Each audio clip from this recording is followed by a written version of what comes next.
Good morning to all. Welcome to SULABHA Academic English channel. English is easy. I am Nagvaneni, Assistant Professor of English, the Department of Collegiate and Technical Education. In today's class, I am going to explain conjunctions or sentence connectors or linkers prescribed by the University of Mysore to the first year B.Com, B.B.A, B.A, B.Sc, second semester course CBCS 2020-21. Conjunctions are sentence connectors or linkers. Same name for these words. ಒಂದೇ ಹೆಸರು, ದೇವನೊಬ್ಬ ನಾಮ ಹಲವು ಅನ್ನೋ ಹಾಗೆ conjunctions ಅಂದರೂ ಅದೇ ಪದಗಳು, sentence connectors ಅಂದರೂ ಅದೇ ಪದ, ಲಿಂಕರ್ಸ್ ಅಂದರೂ ಅದೇ ಪದ. They are used to connect one or more sentences. ಒಂದು ಅಥವಾ ಒಂದಕ್ಕಿಂತ ಹೆಚ್ಚಿನ ವಾಕ್ಯಗಳನ್ನು ಸೇರಿಸಲಿಕ್ಕೆ ಈ ಪದಗಳನ್ನು ಬಳಸಲಾಗುತ್ತೆ. They are and, but, if, as, because, unless, both, though or although, while, either or, neither nor. ಇದನ್ನು ನೈದರ್ ಅಂತಲೂ ಉಚ್ಚಾರ ಮಾಡ್ತಾರೆ ಕೆಲವರು, ಕೆಲವರು ನೀದರ್ ಅಂತಾರೆ. ನೀದರ್ ನಾರ್, ಸೊ, ನೈ, since, as well as, until, not only but also, in spite of, yet, in order to, or else, both, and, until, etcetera. ಇನ್ನೂ ಹಲವು ಸೆಂಟೆನ್ಸ್ ಕನೆಕ್ಟರ್ಸ್ ಇದ್ದಾವೆ. ಇಲ್ಲಿ ನಿಮಗೆ ಮುಖ್ಯವಾಗಿ ನಿಗದಿಪಡಿಸಿರ್ತಕ್ಕಂಥದ್ದನ್ನು ನಿಮ್ಮ ಪಠ್ಯಕ್ರಮದಲ್ಲಿ ಇಲ್ಲಿ ನಾನು ಬೋಧಿಸ್ತಾ ಇದ್ದೇನೆ. And I explain the sentence connector and. And is use to connect the sentences of same idea. ಅಂದರೆ ಎರಡು ವಾಕ್ಯಗಳು ಇದ್ದಾಗ, ಎರಡು ವಾಕ್ಯಗಳಲ್ಲಿ ಒಂದೇ ಐಡಿಯಾ ಇದ್ದಾಗ, ಆ ಎರಡು ವಾಕ್ಯಗಳಲ್ಲಿ ಮಾತನಾಡೋ ಬದಲು ಒಂದೇ ವಾಕ್ಯವನ್ನಾಗಿ ಮಾತನಾಡಲಿಕ್ಕೆ ಆ್ಯಂಡನ್ನು ಬಳಸಲಾಗುತ್ತದೆ. ಉದಾಹರಣೆಗೆ, ಮೀರಾ ವರ್ಕ್ಡ್ ಹಾರ್ಡ್. ಮೀರಾ ಕಷ್ಟಪಟ್ಟು ಕೆಲಸ ಮಾಡಿದ್ಲು. Meera passed the exam in first class. Meera pass the exam in first class. Meera ಎಕ್ಸಾಮನ್ನು ಪರೀಕ್ಷೆಯನ್ನು ಮೊದಲ ದರ್ಜೆಯಲ್ಲಿ ಉತ್ತೀರ್ಣರಾದಳು.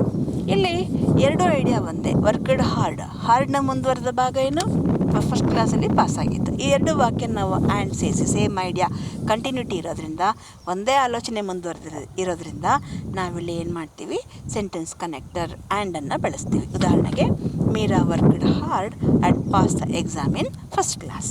ಅಷ್ಟೇ ನೋಡಿ. And has connected or joined conjuncted two sentences of same idea. I got up early and finished all my work. I finished all my work. I got up early. I finished all my work. ಎರಡು ವಾಕ್ಯ ಹೇಳಬಾರ್ದು. I got up early. ಅರ್ಲಿಯಾಗಿ got up ಎದ್ದಿದ್ರಿಂದ ನನಗೇನಾಯಿತು, ಮತ್ತು finished all my work, ನನ್ನ ಕೆಲಸವನ್ನು ಬೇಗ ಮುಗಿಸಿದೆ. What made the finishing of all my work?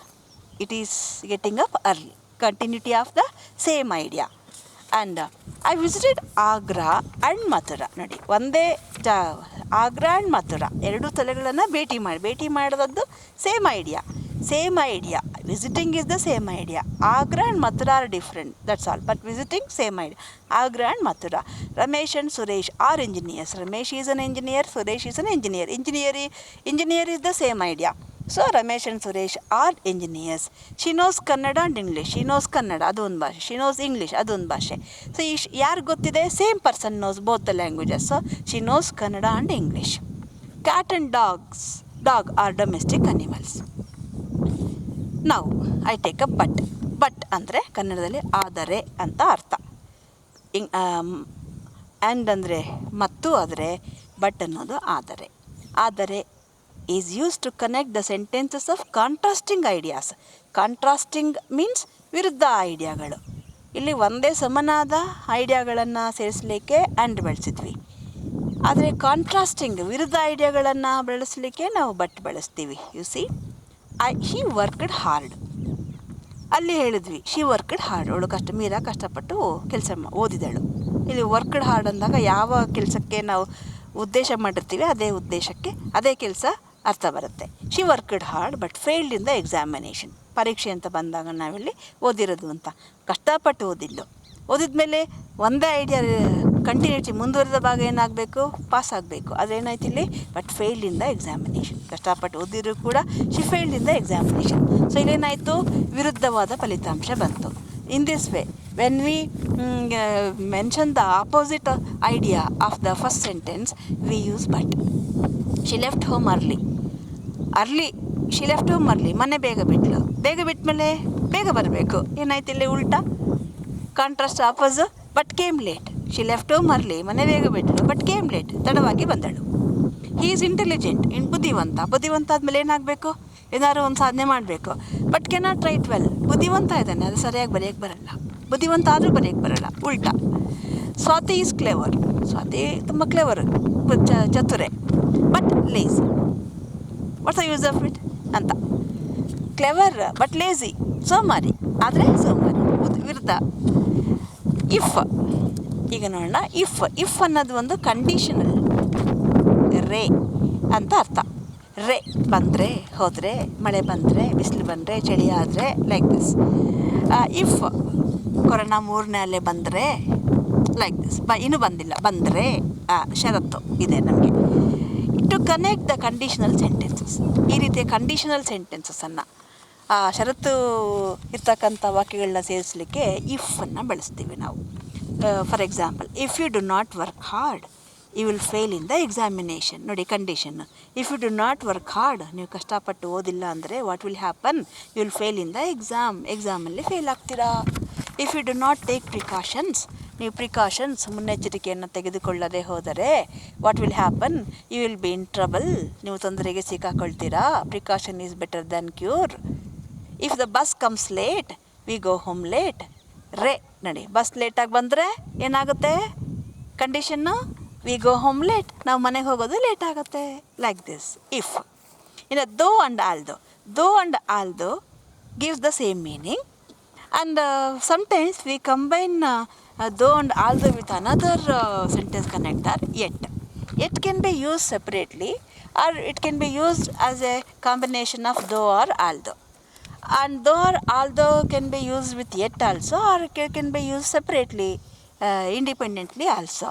Though and although means ಕೂಡ ಅಂತ, ಆದರೂ ಕೂಡ ಅಂತ. ಅವ್ರು ಬಡವರಾಗಿದ್ದರೂ ಕೂಡ, ಶ್ರೀಮಂತರಾಗಿದ್ದರೂ ಕೂಡ, ಇಷ್ಟೆಲ್ಲ ಬುದ್ಧಿವಂತರಾಗಿದ್ದರೂ ಕೂಡ ಎಂಥ ಕೆಲಸ ಮಾಡ್ಕೊಂಡ್ಬಿಟ್ರು, ಹಗಲು ಕಂಡ ಬಾವಿಯಲ್ಲಿ ಈರುಳ್ಳಿ ಬಿದ್ದುಬಿಟ್ರು ಹೇಳ್ತೀವಲ್ಲ, ಆ ಥರ.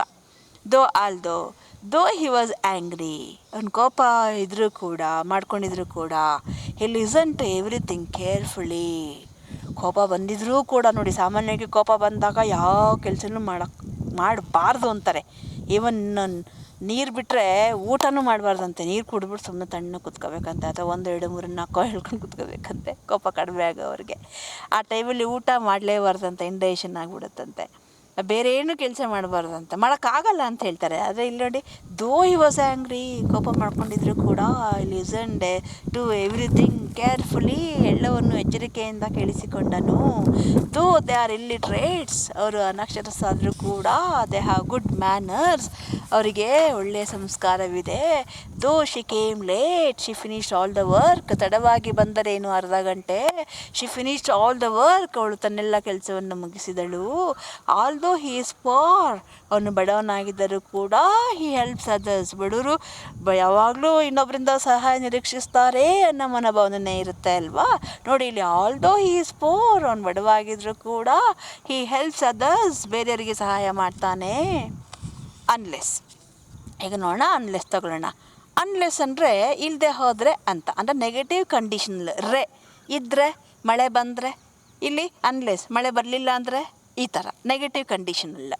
Unless you work hard you will not succeed. If you work hard you will succeed. ನೀವು ಕಷ್ಟಪಟ್ಟು ಓದಿದ್ರೆ ಯಶಸ್ಸು ಸಿಗುತ್ತೆ. Unless you work hard you will not succeed. ನೀವು ಕಷ್ಟಪಟ್ಟು ಓದಿಲ್ಲ ಅಂದರೆ ಯಶಸ್ಸು ಸಿಗಲ್ಲ, ಅಷ್ಟೇ. I shall not come unless you come. ನೀನು ಬಂದಿಲ್ಲ ಅಂದರೆ ನಾನು ಬರಲ್ಲ. If you come I come. ನೀನು ಬಂದರೆ ನಾನು ಬರ್ತೀನಿ. ರೇ ಇಫ್ ಸಕಾರಾತ್ಮಕ ಅಫರ್ಮೇಟಿವ್ ಕಂಡೀಷನ್, ಅನ್ಲೆಸ್ ನಕಾರಾತ್ಮಕ negative condition. Unless you come I shall not come. ನೀವು ಬಂದಿಲ್ಲ ಅಂದರೆ ನಾನು ಬರಲ್ಲ. ಬಿಕಾಸ್ ಅಂದರೆ ಕಾರಣ, ರೀಸನ್. ಒಂದು ಕಾರಣ ಹೇಳುವಂಥ ವಾಕ್ಯಗಳನ್ನು ಸೇರಿಸುವಾಗ ಬಿಕಾಸನ್ನು ಬಳಸ್ತೀವಿ. Sentence with reason. He cannot attend the classes. ಅವನಿಗೆ ಕ್ಲಾಸಸ್ ಅಟೆಂಡ್ ಮಾಡೋಕ್ಕಾಗಿಲ್ಲ. ಬಿಕಾಸ್ ಯಾಕೆ? Why? He is infected with corona.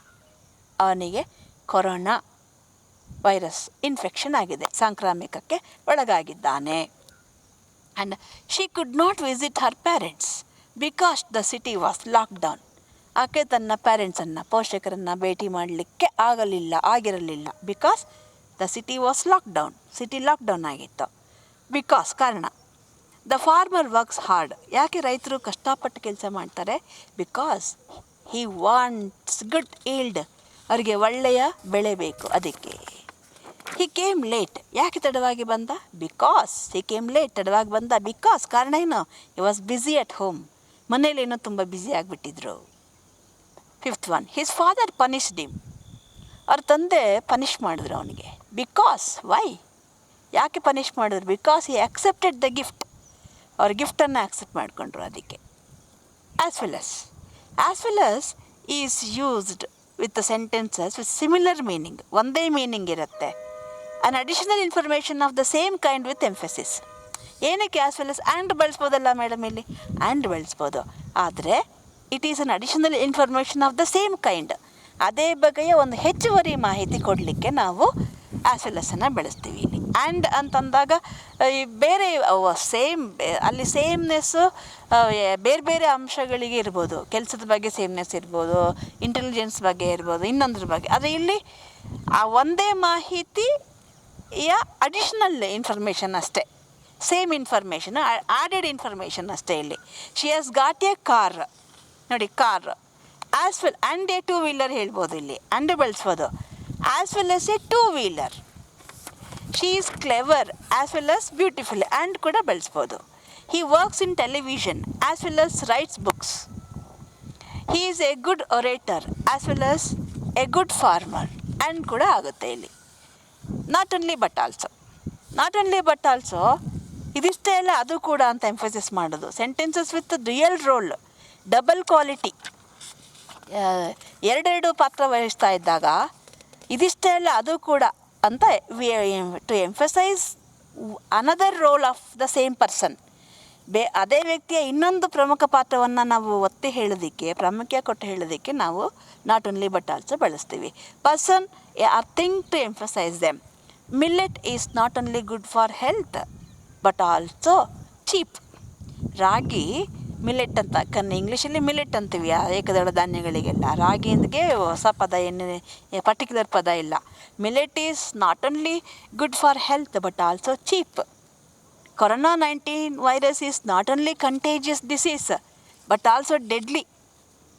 She worked not only as a nurse but also as a corona warrior. Shakespeare is not only a poet but also a dramatist. Pepe was not only innocent but also intelligent. I move on to the next one. Either or. ಈ either or ಅಂತಂದರೆ ಸಕಾರಾತ್ಮಕವಾಗಿ ಇದು ಅಥವಾ ಅದು ಅಂತ ಹೇಳೋದಷ್ಟೇ. This or that. To emphasize this one object or the other object. In the affirmative sense, sometimes sentences with alternative options ಇದ್ದಾಗ, coffee ಕುಡಿತ್ಯಾ, ಟೀ ಕುಡಿತ್ಯಾ, do you drink coffee or tea? ನಾನು ಹೇಳ್ತೀನಿ ಐದರ್ ಕಾಫಿ ಆರ್ ಟೀ. ಇದಾರು ಆಗುತ್ತೆ, ಅದಾರು ಆಗುತ್ತೆ, ಆ ಥರ. So to emphasize two alternatives to mean this or that in the affirmative sense. ಸಕಾರಾತ್ಮಕವಾಗಿ ಹೇಳ್ತಾ ಇರೋದು, ಇದು ಆಗ್ಬೋದು, ಅದು ಆಗ್ಬೋದು ಅಂತ. We can either have coffee or tea. ಕಾಫಿನಾದರೂ ಕೊಡಿ, ಟೀ ಆದರೂ ಕೊಡಿ. You can either come with me by car or take the bus. ಎರಡು ಆಯ್ಕೆ ನಿಮಗಿದೆ. You can either come with me by car, ಕಾರಲ್ಲಿ ಕುಳಿತು ನನ್ನ ಜೊತೆ ಬರ್ಬೋದು. ಆರ್ ಟೇಕ್ ದ ಬಸ್, ಇಲ್ಲ ಬಸ್ಸಲ್ಲಿ ಕುಳಿತುಕೊಂಡು ಹೋಗ್ಬೋದು. You will either leave this place or I will call the police. ಈ ಜಾಗ ಬಿಟ್ಟು ಹೋಗಬೇಕು ನೀನು, ಇಲ್ಲ ಅಂದರೆ ಅಥವಾ ನಾನು ಪೊಲೀಸ್ನ ಕರಿತೀನಿ. ಆಯ್ಕೆ ಎರಡಿದೆ. I cannot eat either chicken or mutton. ನನಗೆ ಚಿಕನ್ ತಿನ್ನೋಕ್ಕೂ ಆಗಲ್ಲ ಅಥವಾ ಮಟನ್ ಐ ಕ್ಯಾನ್ ಇಲ್ಲಿ not I can eat either chicken or mutton. ನಾನಿಲ್ಲ ಚಿಕನ್ ತಿಂತೀನಿ ಅಥವಾ ಮಟನ್ ತಿಂತೀನಿ. She speaks either English or Hindi. ಆಕೆಗೆ ಎರಡೇ ಭಾಷೆ ಬರೋದು. ಶಿ ಸ್ಪೀಕ್ಸ್ ಐದರ್ ಇಂಗ್ಲೀಷ್ ಅಥವಾ Hindi. The cause of death is either poison or choking. ಯಾಕೆ ಸತ್ತೋಗಿದ್ದಾರೆ ಅವ್ರು ಇದ್ದಕ್ಕಿದ್ದಾಗೆ? ಇಟ್ ಈಸ್ ಐದರ್ ಪಾಯ್ಸನ್ ವಿಷ ಆಗಿರ್ಬೋದು ತಗೊಂಡಿರ್ಬೋದು, ಅಥವಾ ಚೋಕಿಂಗ್, ಯಾರು ಉಸಿರು ಕಟ್ಸಿರ್ಬೋದು. Either poison or choking. Neither nor it is also for two options, but in negative sense. ಅಲ್ಲಿ ಅಫರ್ಮೇಟಿವ್ ಸೆನ್ಸಲ್ಲಿ ಹೇಳಿದ್ವಿ, ಇಲ್ಲಿ ನೆಗೆಟಿವ್ ಸೆನ್ಸಲ್ಲಿ ಹೇಳ್ತೀವಿ neither nor. Two sentences with alternative options ಇದೆ ಇಲ್ಲಿ. ಟು ನೆಗೇಟ್ ಆಪ್ಷನ್ಸ್, ನೋ ಅಂತ ಹೇಳಲಿಕ್ಕೆ ಅಷ್ಟೇ. Negate. I neither smoke nor drink, ನಾನು ಸ್ಮೋಕು ಮಾಡಲ್ಲ, ಕುಡಿಯೋದು ಇಲ್ಲ.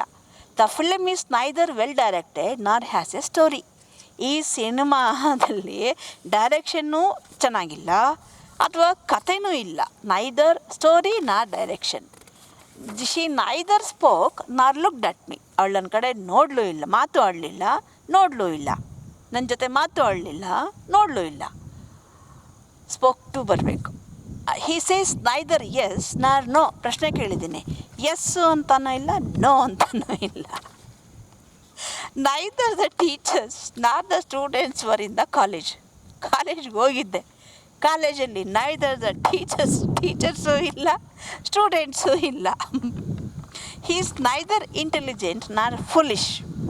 ಅವನೇನು ಅಂತ ಜಡ್ಜ್ ಮಾಡೋಕ್ಕಾಗ್ತಿಲ್ಲ. ಹೀ ಈಸ್ ನೈದರ್ ಇಂಟೆಲಿಜೆಂಟ್, ಅವ್ನು ಬುದ್ಧಿವಂತನೂ ಅಲ್ಲ, ನಾರ್ ಫುಲಿಶ್, ದಡ್ಡನೂ ಅಲ್ಲ. ಕನ್ನಡದಲ್ಲಿ ಅದನ್ನು ಎಡ್ಬಿಡಂಗೆ ಅಂತಾರೆ, ಹಳ್ಳಿ ಮಾತಲ್ಲಿ. Is neither intelligent nor foolish. So in this way I have explain these sentence connectors. I have divided the sentence connectors into 2 units, 2 sessions. Let us know about other sentence connectors in the next class. If you have any question or doubt, please post it in the comment box or to the group. Take care. Bye.